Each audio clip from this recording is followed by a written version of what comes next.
وبركاته.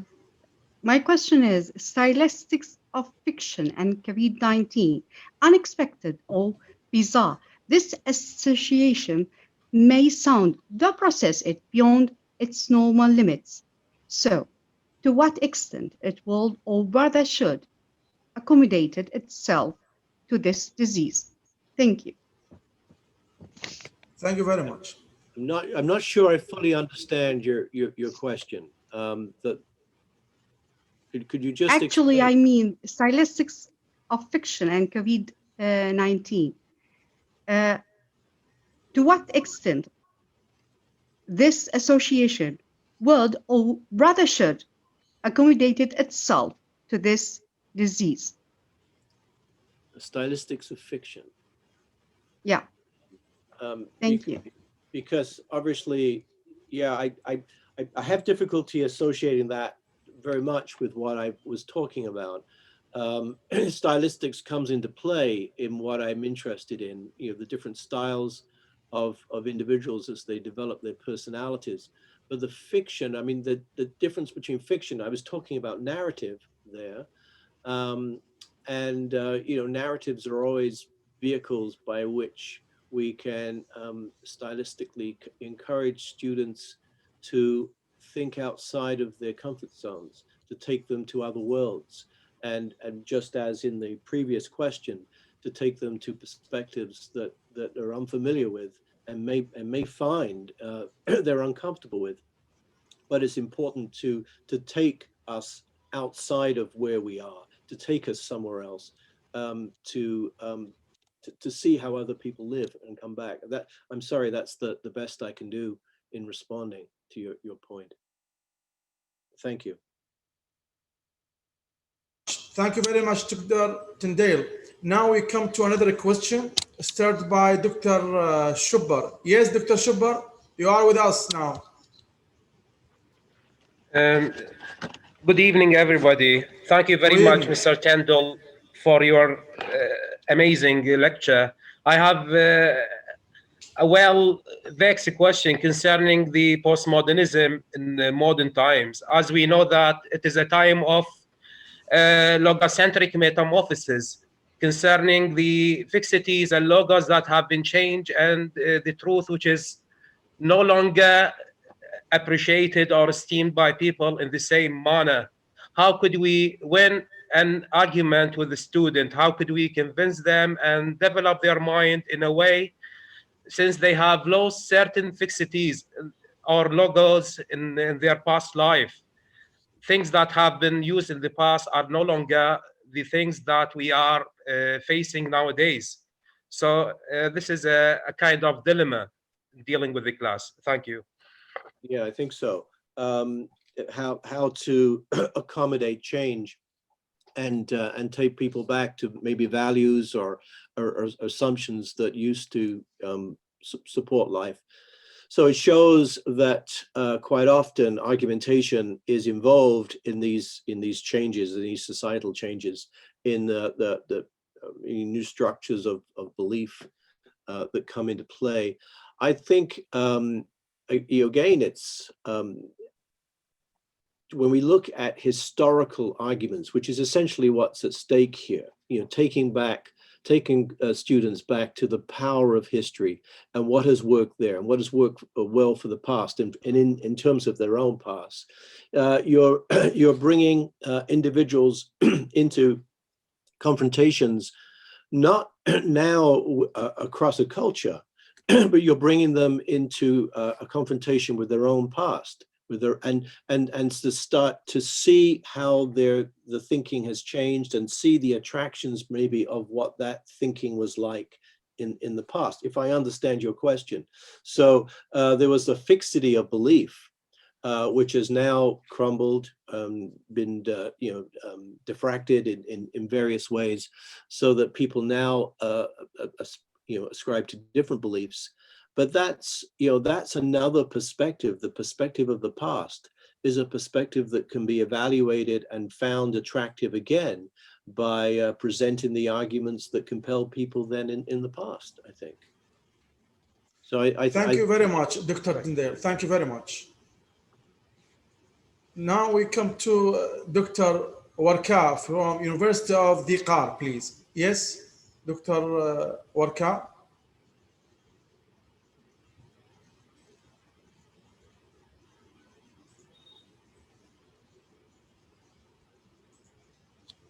Thank you very much. Thank you very much. Now we come to another article delivered by Dr. Zishan from India. And as he approaches new perspectives to curricula. And before indulging with his article, I want to shed light on the inauguration word certified by the interests and the ever interested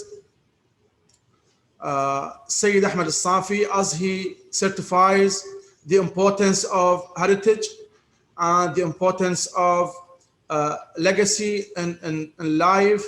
And it's quite convenient to have or to compile the past with the present to have a new curricula. And it's not necessary to ignore the past with its heritage and legacy and to focus on the present. So it's quite important and essential to revert into the past to have the main and essential points and to invent a new curricula. So it's a way to have the past to rectify the present. This is the core message of his interested in his inauguration word. Now we come to Dr. Zishan from India to have his article. Welcome, Dr. Zishan. Assalamu alaikum, everybody. Assalamu alaikum wa barakatuh. I am Zishan Abbas from India. I am editor of Education Today magazine. Basically, we take care of educational needs of the students, of the parents, as also of the institutional staffs. We cater to many different topics in our magazine. And today, I can share, let me share my screen with you.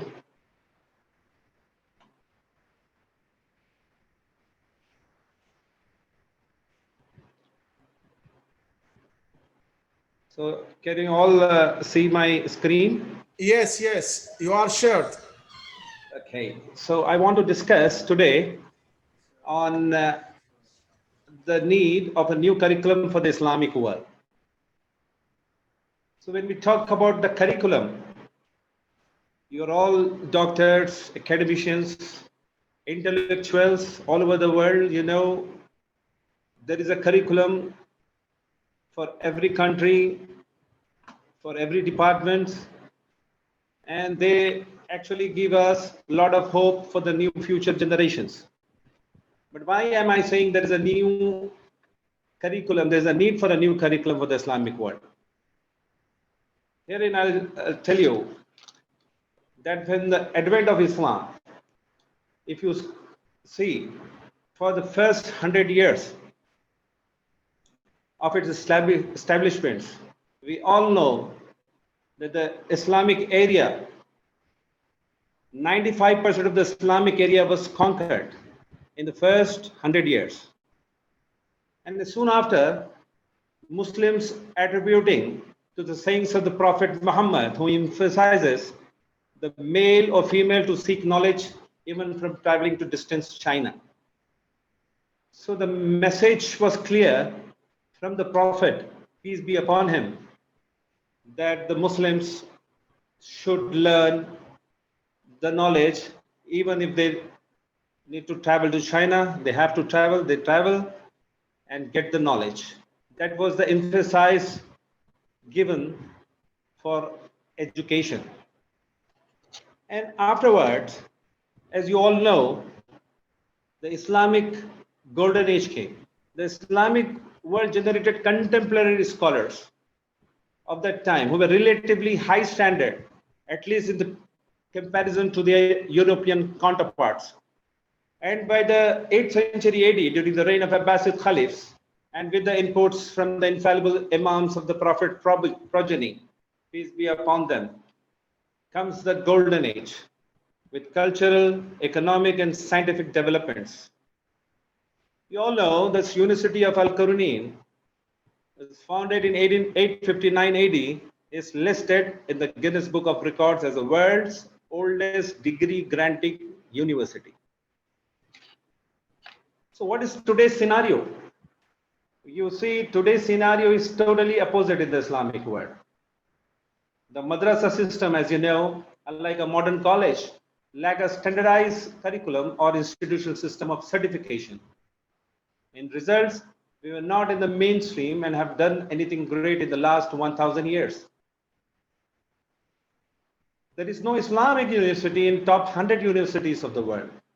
And still worse is all the research done by the Islamic world collectively is only equivalent to the half research done by the Boston city of the USA. So this is what is the current and today's scenario of the Islamic world if you think about the standards of education.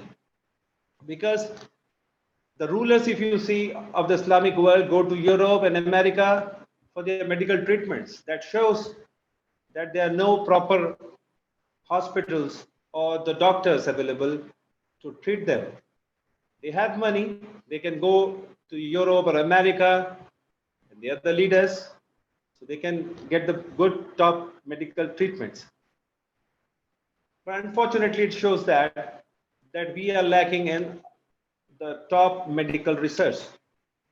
And if you see through the last 500 years, we have not given any new medicine or any new weapon, or any new philosophy or any new food supplement.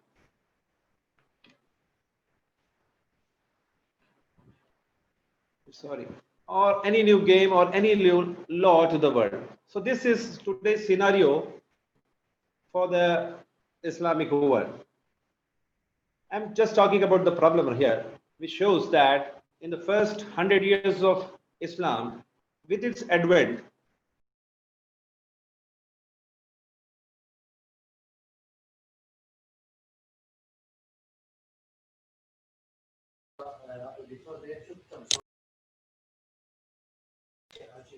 Dr. Zishan, try to open your voice, please.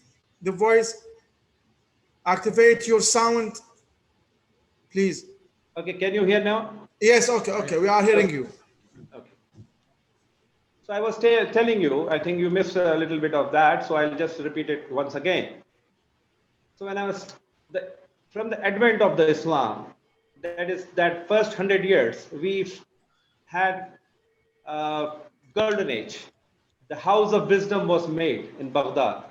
The people, the scholars, all the brain drain happened from all over the world. As you can see now, it is happening for America. All the people want to go to America to have a good research, have a good things, only because that is called a brain drain. So the scenario at that time of the first 100 years was all scholars, all businesses, they all were attracted to the Islamic world.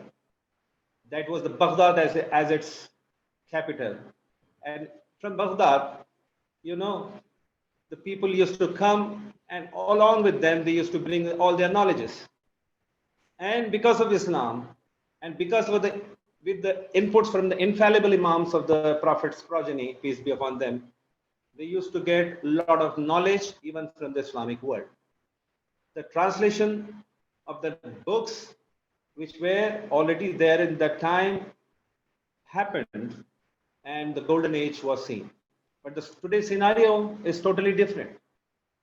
The problem is not to only understand the lack of curriculum for Islamic world. We need to understand why it is happening. So I'm just putting up a solution here. What is the solution? A solution to this problem is to find the ways to generate awareness among the Islamic world by adopting various time-tested methods in imparting real education to the new generation and influencing them. Through the curriculum, we need to influence the new generations. And the solution here is we have time-tested methods all over the world to develop a very good, very nice curriculum. So number one, what we can do to attain that is to have religious influence. As you all know, there are various Quranic injections and hadiths which are in place, which gives values on education and emphasizes the importance of acquiring knowledge, which will play a vital role in influencing the Muslims of this age in the search of knowledge and the development of education.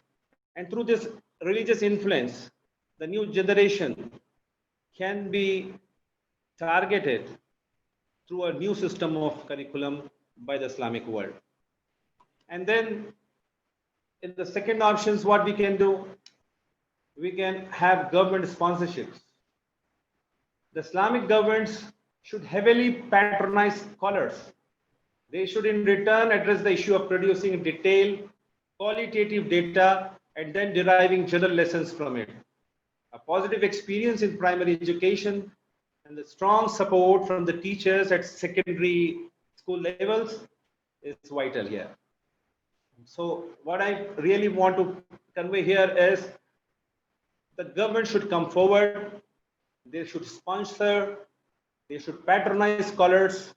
In return, these scholars will give them the qualitative data which can be helpful for the education in primary level and also in the secondary level of. So that is very important. Now let me come to the other point. From the diverse contribution from the society. So what can be the diverse contribution? Here, my perspective is as in conversation, the most effective way is to influence policy and practice is to bring together the diverse skills and interests in the wider field. We need detailed qualitative research that tells us about the experiences of teachers and students. We need experiments to examine the effects of interventions. We need analysis of big data sets to identify patterns and trends. And this should all feed into one another. And the qualitative work generate hypotheses for experiments. And experiments provide data to see whether and how interventions works. And the quantitative analysis identifies patterns for further examinations. The universal faith of Islamic provides universal science to a bouquet of the multi-racial and multicultural Islamic society. The diversity of the Islamic world was a supply of strength and creative thinking in the movement of scientists, concepts, and products. The introduction of easy and economical means of transportation facilitated the growth of trade and therefore the movement of individuals and ideas, which forced to be the universal purpose of Islam by facilitating the transfer of data among the Islamic world. And additionally, to the wide different cultures from India or China or Europe. The scientific creative thinking was encouraged among the Muslims worlds and the centers of the knowledge, like House of Wisdom, which emphasized scientific activities, were created by the ruling caliphs. During this period, the capital of the Islamic world attracted scholars and scientists. In trendy idiom, there was a brain drain to the Damascus and Baghdad. During the primary centuries of Islam, the rulers persuaded policies which promoted rationality, communications, trade and commerce, prosperity, almost each side of life. From agriculture to health, relied on some scientific or technical activities. After the consecutive invasions of Islamic lands and some other related factors, the sheen of the process was lost. However, that can be reversed by carefully and strategically putting back the emphasis on rebuilding the basis of education, which is to redesign the curriculum. That is why I am saying there is a need of a new curriculum for the Islamic world. I hope the academicians, the intellectuals, the doctors, the professors of the university all around the world can give you very, very good inputs about designing a new curriculum. Why am I saying? We want the first 100 years, that was the golden period of the Islamic eras, back. So we need to work on it, to develop a new curriculum, and then have a new golden age. Hope that is my final conclusion. There is a need for the new curriculum for the Islamic world. If you have any doubts, you can golden period of the Islamic eras, back. So we need to work on it, to develop a new curriculum, and then have a new golden age. Hope that is my final conclusion. There is a need for the new curriculum for the Islamic world. If you have any doubts, you can please question me here. Either. Thank you very much, Dr. Zishan. And before having the question, I want to give you a review and recognize to his article and video. Please try to have him, please.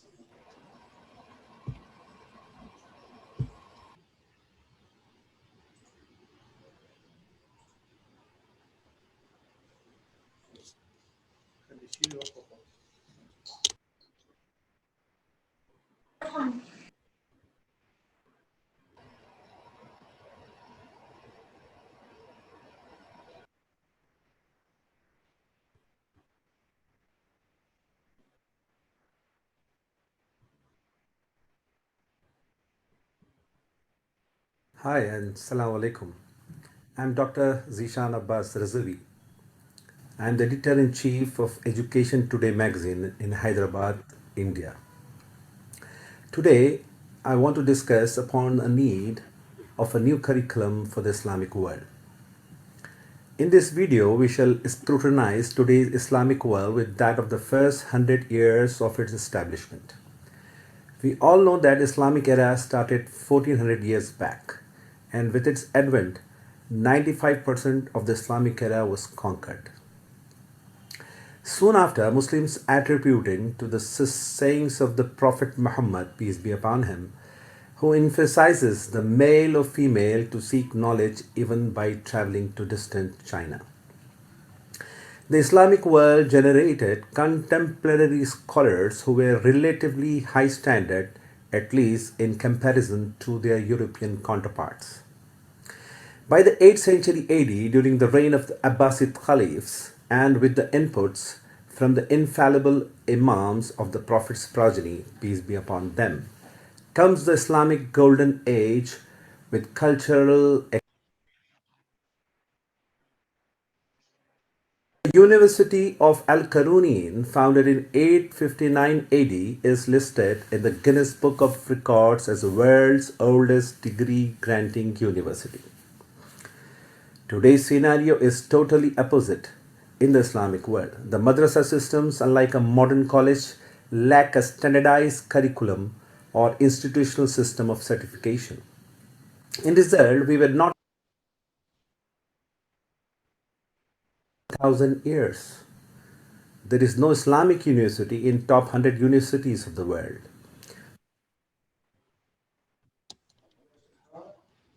Thank you very much. And now please try to state your question and any comment. We are ready to hear. Yes, please, Dr. Farid. Yes. Yes, thank you, Professor Dr. Haidar Al-Moosawi, indeed, actually, for giving me this chance to make or to add some comments to the presentation which has been delivered a few times, 2 minutes or 3 minutes ago. My comments actually are related to the fact that designing an Islamic syllabus for Islamic countries, isn't it a kind of religion segregation? Besides, doesn't it influence the culture itself? Because we are going to restrict our teaching and the material designed for this teaching for only Muslims. What about teaching methodology? Methodology itself, as Noonan says, cannot be separated from syllabus design. So in this case, the teaching method will be influenced as well because they would be prepared for only Muslims. What about other types of students? Besides, should we restrict this type of syllabus or curriculum to pre-university teaching, or should we extend it to include post-university and post-university teaching? I think developing a certain syllabus for only Muslim countries is a kind of restricting teaching itself. Thank you very much. Thank you very much for your comments and your view on. In my Dr. Farid, actually, I just pointed out on one thing. There is the need for a new curriculum. I'm not talking about what kind of curriculum we can present to the Islamic world. This is the work of the people who are the doctors, the intellectuals who can design a new curriculum. But the point I want to make here was, so in the first 100 years of Islamic world, you have noticed there was a golden age. And if you see now the current scenario, you are not able to find that kind of brain or that kind of solutions, that kind of research happening. So there is definitely some kind of a lack we need to address, and this has to be addressed now. It is not only for Islamic things. You need to take the trends from the Westerners. You need to take all the people in and have a very good curriculum designed for the Islamic world, so that we be the competent enough. If you see India, I'm representing India. If you see in India, the people try to just change some curriculum. It is not the same curriculum taught each and every year. We need to redesign. We need to present some beautiful things in our curriculum, so that the new generations can be on par with the world. That is what the point I have made. I hope that answers your query. Thank you very much. Well, I have a certain comment actually. Doesn't this conflict or contradict with globalization as well? No, never. Doesn't it? Never. How? If you restrict the curriculum. No, we are not restricting. We are not restricted to Islamic kind of education. No, I'm talking about the system of curriculum has to be on par with scientific methods. The data collection has to be done right from your primary schools, right from your secondary schools. The teachers has to give you all the data. You have to experiment new things. What about Islamic elements? Aren't they going to be included in the syllabus? Definitely your Islamic teachings, your Islamic relevance are there to support you. That is your back support. You take all that knowledge from the Arabics or from your predecessors and get a new curriculum that can be on par with the Western. Thank you very much, Dr. Zishan. Thank you. Now we come to another question started by Dr. Walid. Yes, Dr. Walid. Yes, thank you very much, Dr. Haidar. Actually, I really like this presentation. I think that it is a great presentation. Thank you very much, dear doctor. I want to comment and ask a question. Why, you said that, my question is why we haven't done anything great in the last 1,000 years, and what do you think is the solution? So you said that we need real education. So what should curriculum involve, or how to design a curriculum according to what you have just said, so that we achieve that? So do you suggest that we should do more research works and experiments to find a solution.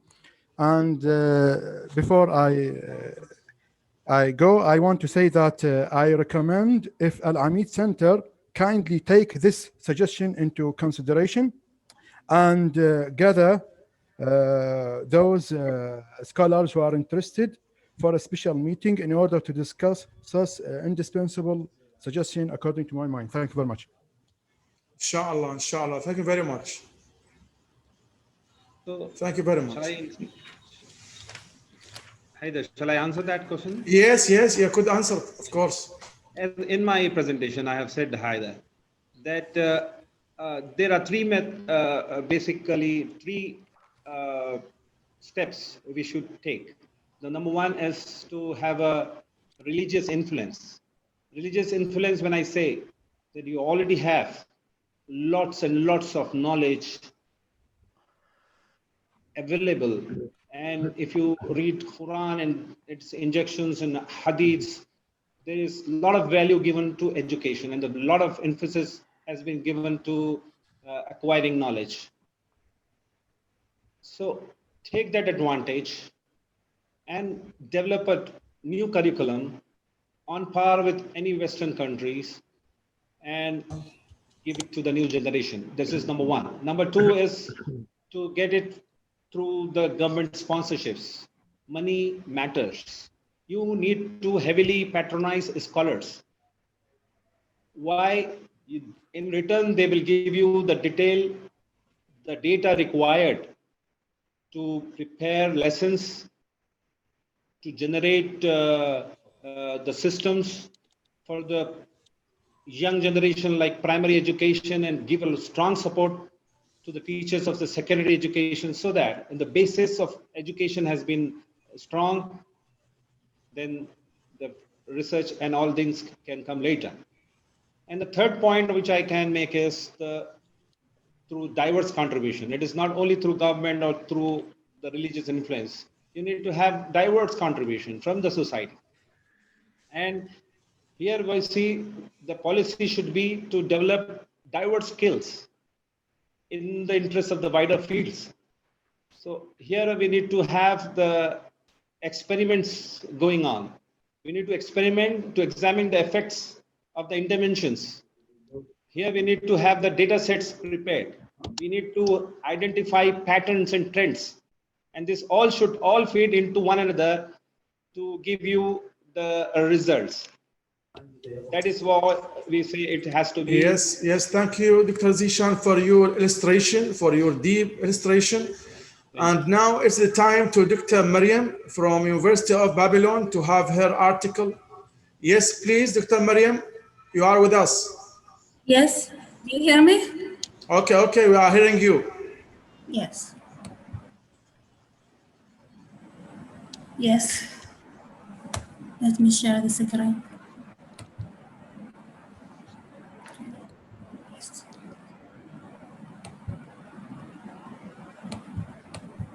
Yes, okay, Dr. Mariam, you could start. Okay, first of all, I want to, first of all, good evening to everyone. I hope you are doing, yes, I hope you are doing just fine. But first of all, I want to thank you, Mr. Chairman, Mr. Haider Al-Moosawi, for letting me to be part of this session.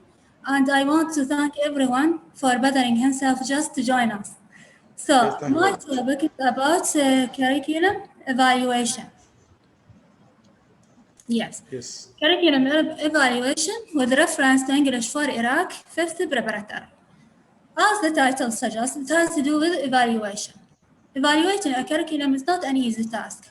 Why? Because there exist numerous models and criteria. However, in this paper, I have tried to select one of the most comprehensive one, which is McDonough et al. 2013. Okay? Yes, let me start.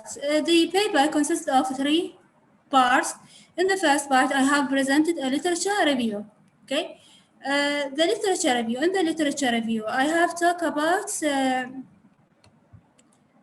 curriculum development and curriculum evaluation.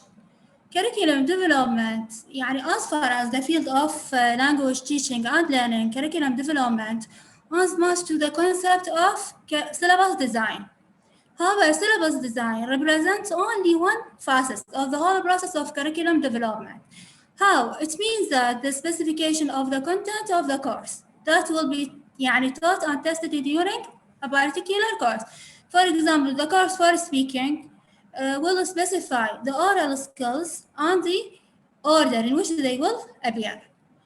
That's to say, what I want to say about curriculum development, it is not stagnant, but it is influenced by different philosophical schools of thought, just like modernism and postmodernism. It can be defined as a multi-step processes, directed or aimed at developing or designing an effective model. Okay, this is for curriculum development. As for curriculum evaluation requires various judgments. Such judgments will be subjective to certain extent. Why? Because it will be influenced by the aims and the priorities of those who are making them. It will be influenced by a number of factors. Among them, what? The teacher and learner expectations, also methodological preferences, the needs of the learners and the syllabus requirements. Okay? While most people believe that curriculum evaluation is necessary or a prerequisite for curriculum development, but they disagree on the meaning of evaluation or what's on the purpose of evaluation. However, there is a certain scholar says that the curriculum is effective when it fulfills a number of aims. Okay, one of them is when the curriculum is viewed as a systemic and continuous activity. Number 2 is viewed as a means for self-improvement. Number 3 measures meaningful indicators of change. Number 4 incorporates multiple indicators and source of evidence. Number 5 results in improving programs and processes. Number 6 involves the participation and input of faculty, staff, and students. Number 7 focus on the program, not on the individual performance of educator. This is for the first part of the paper. In the second part, I have applied the model to one of the series of English for Iraq.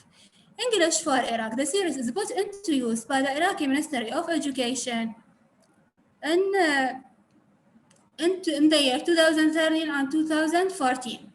Okay, it is a multi-level courses and it incorporates main unit of topic grounded lessons. It stresses the Iraqi cultural and social identity. Okay, the English for Iraq consists of 4 components, which is the student book, activity book, teacher book, and audio. After applying the models in a question to the data, I have concluded a number of points. First of all, as for the 2 levels of evaluation, the external and internal level, English for Iraq, 5th preparatory, is effectively designed. Why? Because its layouts follow a standard format of 4 sections: listening and speaking, reading and writing, grammatical areas, and functions, and lexical areas. Besides, there is a clear sequencing and grading of the topics in the main units where a unit can be exchanged with another.